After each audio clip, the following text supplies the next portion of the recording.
નમસ્કાર મિત્રો, સ્વાગત છે તમારું ખેડૂત જાણકારી યુટ્યુબ ચેનલમાં। હવામાન વિભાગ દ્વારા 26 અને 27 ડિસેમ્બરે 13 જિલ્લામાં કમોસમી વરસાદની આગાહી કરવામાં આવી છે।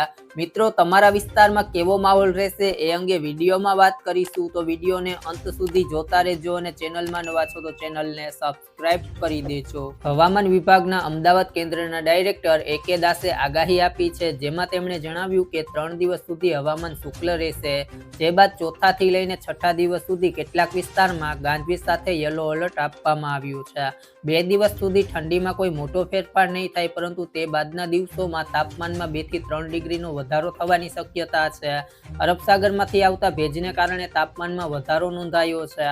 હવામાન વિભાગની આગાહી પ્રમાણે 26મી તારીખે એટલે કે ગુરુવારે કચ્છ, બનાસકાંઠા, સાબરકાંઠા, અરવલ્લી, મહીસાગર, દાહોદ, પંચમહાલ, છોટાઉદેપુર, નર્મદા, તાપી, ડાંગ, નવસારી, વલસાડ જિલ્લામાં છૂટાછવાયા સ્થળોએ ગાજવીજ સાથે હળવા વરસાદની આગાહી છે।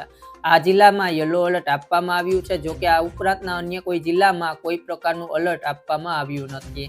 હવામાન વિભાગે 27 ડિસેમ્બરે કચ્છ, ઉત્તર ગુજરાત અને દક્ષિણ ગુજરાત સહિતના વિસ્તારમાં વરસાદની વકી આપી છે। 27 ડિસેમ્બરે કચ્છ, બનાસકાંઠા, સાબરકાંઠા, અરવલ્લી, મહીસાગર, દાહોદ, પંચમહાલ, છોટાઉદેપુર, નર્મદા, તાપી, ડાંગ, નવસારી, વલસાડ જિલ્લામાં છૂટાછવાયા સ્થળોએ ગાજવીજ સાથે હળવા વરસાદની આગાહી આપી છે। આ જિલ્લામાં યલો એલર્ટ આપવામાં આવ્યું છે, જોકે આ ઉપરાંતના અન્ય કોઈ જિલ્લામાં કોઈ જ પ્રકારનું એલર્ટ આપવામાં આવ્યું નથી। જ્યારે 28 ડિસેમ્બરે વરસાદનું જોર ઓછું થશે એવું લાગી રહ્યું છે। 28 ડિસેમ્બરે કચ્છ, તાપી, ડાંગ, નવસારી, વલસાડ જિલ્લામાં છૂટાછવાયા સ્થળોએ ગાજવીજ સાથે હળવા વરસાદની શક્યતા છે।